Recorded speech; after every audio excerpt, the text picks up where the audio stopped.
মেয়েটি আদালতে বসেছিল।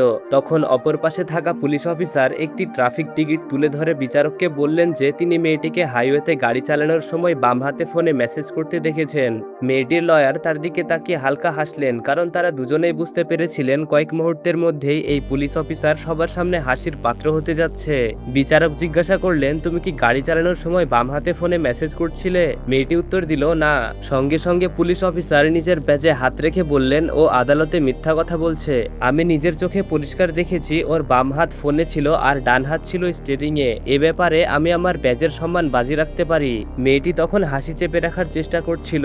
বিচারক আবার জিজ্ঞাসা করলেন, তারপর তুমি কি করলে? পুলিশ অফিসার উত্তর দিলেন, আমি তাকে থামালাম এবং সেখানেই হাতকড়া পরিয়ে দিলাম। কিন্তু আশ্চর্যের বিষয়, সে বারবার কোনোভাবে বাম হাত থেকে হাতকড়া বের করে ফেলছিল। তাই আমি নিজেই তাকে গাড়িতে করে থানায় নিয়ে যাই। বিচারক সামনের দিকে ঝুঁকে বললেন, তুমি কি কখনো বুঝতে পেরেছিলে সে কিভাবে হাতকড়া খুলে ফেলছিল? পুলিশ অফিসার বললেন, না মাননীয় বিচারক, কিন্তু এটা প্রমাণ করে যে সে গ্রেপ্তারে বাধা দিয়েছে। তাই আমি মনে করি তার সর্বোচ্চ শাস্তি হওয়া উচিত। এরপর বিচারক মেয়েটির উকিলের দিকে তাকিয়ে বললেন, আপনার পক্ষের বক্তব্য কি? আইনজীবী উঠে দাঁড়িয়ে পুলিশ অফিসারকে বললেন, আপনি বলছেন সে বাম হাতে ফোনে মেসেজ করছিল? সে উত্তর দিল, হ্যাঁ, বাম হাতেই। ঠিক তখনই মেয়েটি দাঁড়িয়ে নিজের বাম হাতটি টেবিলের উপর তুলল।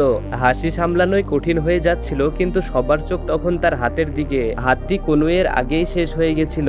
মেয়েটি শান্তভাবে বলল, আমার যদি ইচ্ছেও হতো তবু আমি বাম হাতে ফোন ধরতে পারতাম না। পুলিশ অফিসারের মুখের রং মুহূর্তেই ফ্যাকাশে হয়ে গেল। বিচারক ধীরে বললেন, এক মিনিট, তুমি তাকে হাতকড়া পরালে, থানায় নিয়ে গেলে, ভাবতে থাকলে সে কিভাবে হাতকড়া খুলছে, অথচ একবারও খেয়াল করনি যে তার তো বাম হাতই নেই। পুলিশ অফিসার ফ্রিজ হয়ে গেল।